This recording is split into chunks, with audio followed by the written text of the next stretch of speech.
नमस्कार, म सागर खड्का, नेपालका लागि नेपाली पार्टीको महामन्त्री।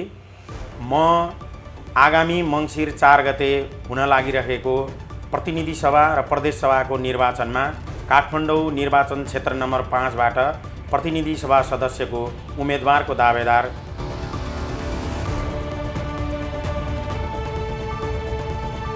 मेरो उम्मेदवारी विगत 33-34 वर्षदेखि जुन राजनीतिक रूपमा नेपालका दलहरूले, ठुला भनिएका दलहरूले राजनीतिलाई हिंसाको माध्यमबाट आफ्नो पेशा बनाउने जुन प्रपञ्च गरिरहेका छन् र राजनीति भनेको एउटा विशुद्ध समाजसेवा भन्दा पनि कमाइ खाने भाँडोको रूपमा लिएर गइएको छ।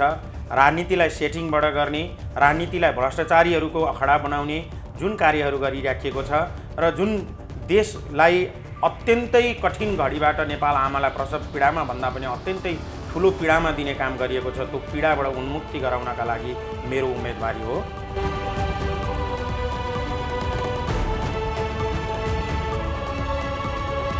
मेरो उम्मेदवारी नीतिगत लडाइँको उम्मेदवारी हो। मेरो उम्मेदवारी देशको व्यवस्थापन र देशको व्यवस्थापकीय क्षमता नभएका, कार्यक्षमता नभएका, कार्यकुशलता नभएका नेताहरूको र नेतृत्वको विरुद्धमा हो। मेरो उम्मेदवारी हालको व्यवस्थाको विरुद्धमा हो। मेरो उम्मेदवारी हाल भइरहेको राष्ट्रघातको विरुद्धमा हो, राष्ट्रघातीहरूका विरुद्धमा हो। मेरो उम्मेदवारी सम्पूर्ण नेपाली जनताहरू जसले आज दुःख पाइरहेका छन्, विदेशमा बेचिनुपर्ने बाध्यता छ, नेपालको अर्थतन्त्रलाई डामाडोल बनाएर देशलाई श्रीलङ्का बनाउनका लागि जुन प्रपञ्च देशबाट राजनीतिक दलहरूबाट भइरहेको छ, त्यसका विरुद्धमा मेरो उम्मेदवारी हो।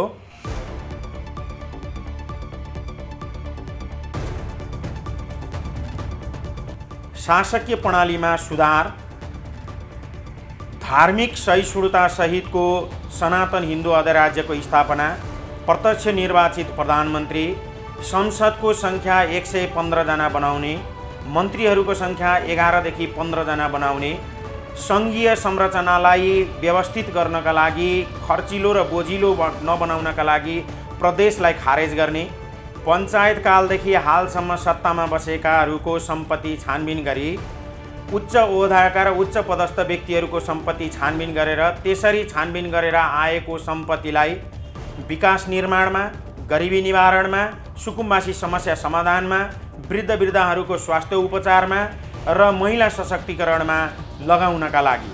समग्रमा मेरो उम्मेदवारी नीतिगत सुधारका लागि, न्यायपालिका, कार्यपालिका र व्यवस्थापिकामा भएको शक्ति पृथकीकरण र सन्तुलनको बिग्रदो स्थितिलाई सन्तुलित गर्नका लागि न्यायपालिकाभित्रको प्रमुख व्यक्ति, कार्यपालिकाभित्रको प्रमुख व्यक्ति र संसदभित्रको प्रमुख व्यक्तिलाई पनि जनताहरूले ठाडै कारबाही गर्न सक्ने जनताको एउटा स्वतन्त्र आयोग बनाउनका लागि मेरो उम्मेदवारी हो।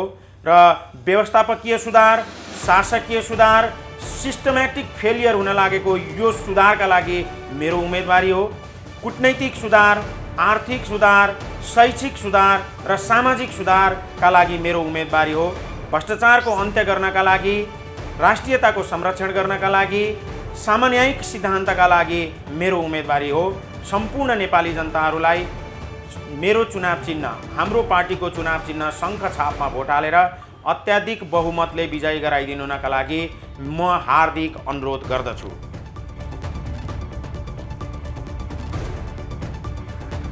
मेरो उम्मेदवारी अन्य राजनीतिक दलहरूको प्रतिस्पर्धा बन्नको लागि मात्र होइन। मेरो उम्मेदवारी ठुला भनिएका राजनीतिक दलहरू जसले यो देशलाई आजको अवस्थामा पुर्यायो, विदेशमा नेपाली युवा युवतीहरूलाई बेचिन बाध्य बनायो, मेरो उम्मेदवारी तिनीहरूका विरुद्धमा हो। मेरो उम्मेदवारी कसैलाई आग्रह पूर्वाह गर्नका लागि, कसैको भोट काट्नका लागि मेरो उम्मेदवारी होइन। मेरो उम्मेदवारी नेपाल आमालाई बचाउनका लागि हो। मेरो उम्मेदवारी कसैलाई हराउनका लागि होइन। एमसीसी जस्तो राष्ट्रघाती सम्झौता ल्याउने, मागेर देश चलाउनुपर्छ भन्ने सिद्धान्तमा हिँडेकाहरूलाई आत्मस्वाभिमान भनेको के हो, समुन्नत नेपाल भनेको के हो, आत्मस्वाभिमानी पूर्ण तरिकाले नेपालीहरूले कसरी बाँच्न सक्दछन्, स्वदेशमै विदेश गएका नेपालीहरूलाई कसरी फर्काउन सकिन्छ, त्यसका लागि मेरो उम्मेदवारी हो। मेरो उम्मेदवारी आत्मनिर्भरताको लागि हो। मेरो उम्मेदवारी राष्ट्रियताको लागि हो। त्यसैले मेरो उम्मेदवारी काङ्ग्रेसको विरुद्धमा होइन, मेरो उम्मेदवारी कम्युनिस्टको विरुद्धमा होइन। म सम्पूर्ण मेरा मतदाताहरूलाई विनम्र अनुरोध के गर्दछु भने, काङ्ग्रेसका मतदाताहरूलाई पनि म हात जोडेर के विनम्र अनुरोध गर्दछु भने, प्रदीप पौडेल मेरो प्रत्याशी हुनुहुन्छ काङ्ग्रेसको तर्फबाट। प्रदीप पौडेलले जितेर जानुभयो भने शेरबहादुर देउवा फेरि 6औं पटक प्रधानमन्त्री बन्नुहुन्छ। 5औं पटक प्रधानमन्त्री हुँदै गर्दाखेरि केही गर्न नसकेको मान्छेले पुनः 6औं पटक प्रधानमन्त्री हुँदै गर्दा देशलाई अझ कति भड्खालोमा लाने हो, तपाईँ हामीले नै मूल्याङ्कन गरौँ। मेरो अर्को प्रतिस्पर्धी हुनुहुन्छ ईश्वर पोखरेल नेकपा एमालेको।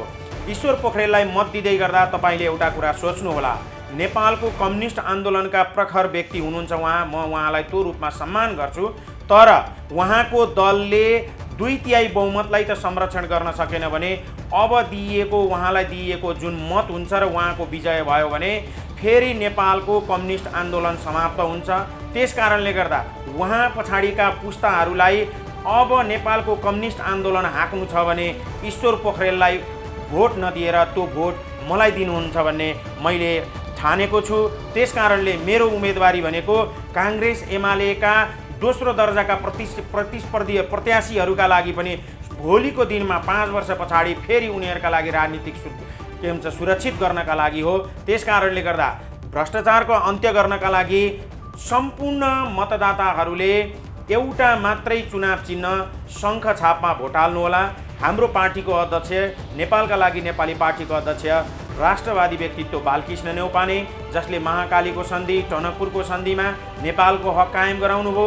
1 दर्जनभन्दा बढी 12 पटकभन्दा बढी मुद्दा लडेर नागरिकता जुन किसिमले बाँड्ने काम गरिएको थियो त्यसलाई रोक्नुभयो। यस्ता राष्ट्रवादी व्यक्ति, यस्ता राष्ट्रवादी छवि भएका व्यक्तिको पार्टी नेपालका लागि नेपाली पार्टीको चुनाव चिन्ह शङ्खमा मत दिएर अत्याधिक बहुमतले जिताउनु हुनका लागि हार्दिक अनुरोध गर्दछु। म चुनाव जित्छु भन्ने कुरामा पूर्ण रूपमा विश्वस्त छु। किन त भन्दा मेरा प्रतिस्पर्धीहरू जो हुनुहुन्छ उहाँहरूलाई भोट दिनु भनेको नेपाललाई हराउनु हो। हामी जस्तो युवाहरूलाई जिताउनु भनेको नेपाललाई जित गराउनु हो।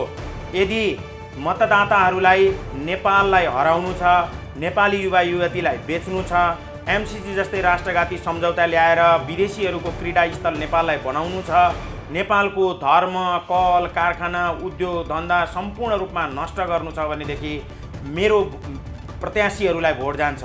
तर विगत 33 वर्षदेखि नेपालीहरूको एउटै मात्रै सपना समृद्ध कसरी हुने, विकसित कसरी हुने, अरू देशको तुलनामा विकसित कसरी हुने भन्ने छ भने पुराना 33 वर्षदेखिको जुन जरो गाडेर बसेका पार्टीहरू छन् उनीहरूबाट यो सम्भव नभएको कारणले गर्दा मेरो उम्मेदवारी शङ्ख चुनाव चिन्हमा मत खसाएर उहाँहरूले जिताउनुहुन्छ भन्ने मलाई लागेको छ र मेरो जित सुनिश्चित छ।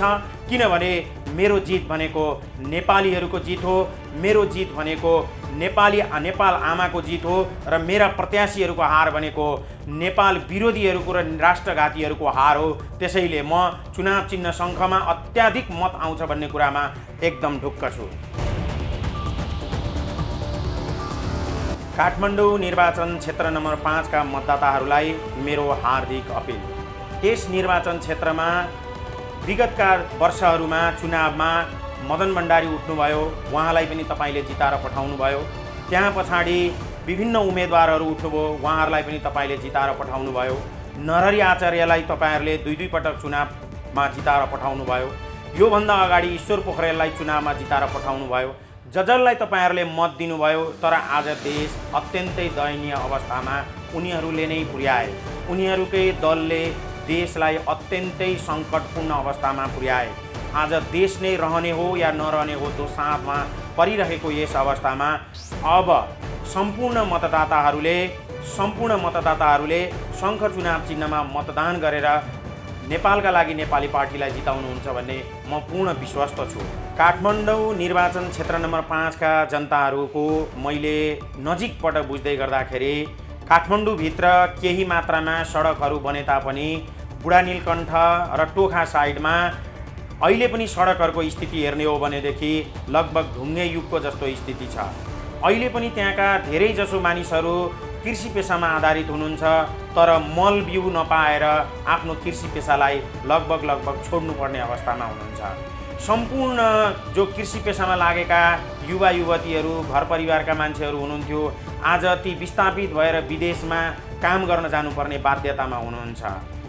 पर्यटनको अत्यन्तै सम्भावना भएको बुढा नीलकण्ठलाई पर्यटनको हब बनाउनु पर्ने ठाउँमा आज बुढा नीलकण्ठ अझै झन पछाडि पर्दै गएको छ। टोखा त्यसै गरिकन काठमाडौँको अत्यन्तै पिछडिएको ठाउँ जस्तो स्थितिमा छ।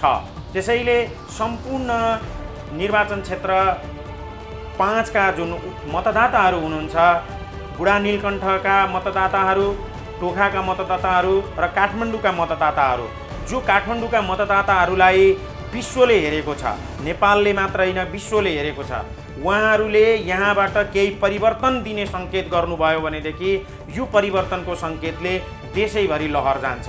जसरी काठमाडौँका मतदाताहरूले बालेन शाहलाई जिताएर एउटा परिवर्तनको सङ्केत दिनुभयो र पुराना पार्टीहरूलाई जुन किसिमले उहाँहरूले दण्डित गर्नुभयो, काठमाडौँ निर्वाचन क्षेत्र नम्बर 5 का मतदाताहरूले पनि पटक पटक काङ्ग्रेस र एमालेलाई जुन मत दिनुभयो त्यो सम्पूर्ण रूपमा खेर गयो।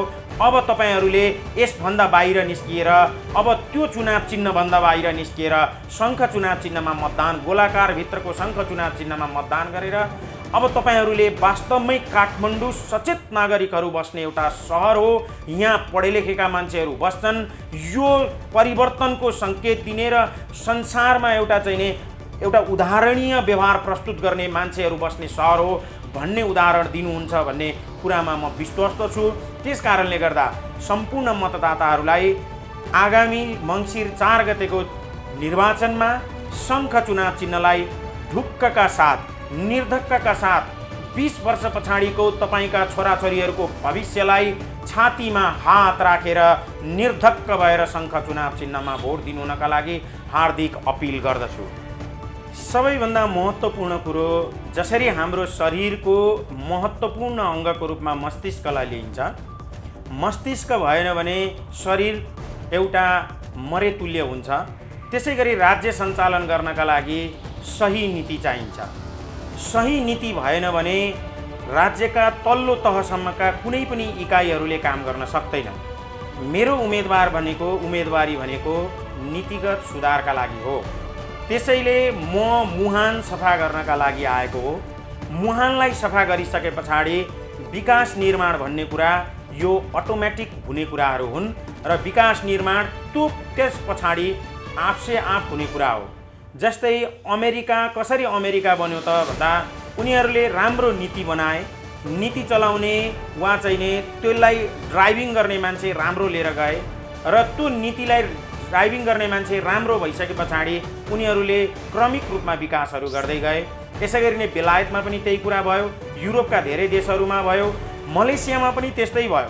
उनीहरूले राम्रो नीति लिए, विदेशी लगानी भित्र्याए र उनीहरूले ठुल्ठुला उद्योग र कल कारखानाहरू खोले र त्यहाँका मान्छेहरूलाई रोजगारी दिए र त्यहाँका मान्छेहरूले नपुगेर विभिन्न देशहरूबाट मान्छेहरू मगाएर रोजगारी पनि दिए। त्यसैले नीति असल भयो भनेदेखि मात्रै कुनै पनि देशको विकास हुन सक्छ र त्यो नीतिलाई चलाउने मान्छे सही हुनुपर्छ। गाडी मात्रै राम्रो भएर ड्राइभर नराम्रो छ भने त्यो गाडी एक्सिडेन्ट पर्न सक्छ। त्यसैले गाडी पनि राम्रो हुनुपर्छ, ड्राइभर पनि राम्रो हुनुपर्छ। त्यसैले आगामी मङ्सिर 4 गतेको चुनावमा नीति राम्रो बनाउन सक्ने र त्यो नीतिलाई सही ढङ्गले परिचालन गर्न सक्ने, कार्यान्वयन गर्न सक्ने क्षमता भएको व्यक्तिलाई शङ्ख चुनाव चिन्हमा भोट हालेर अत्याधिक बहुमतले जिताइदिनुका लागि हार्दिक अपिल गर्दछु।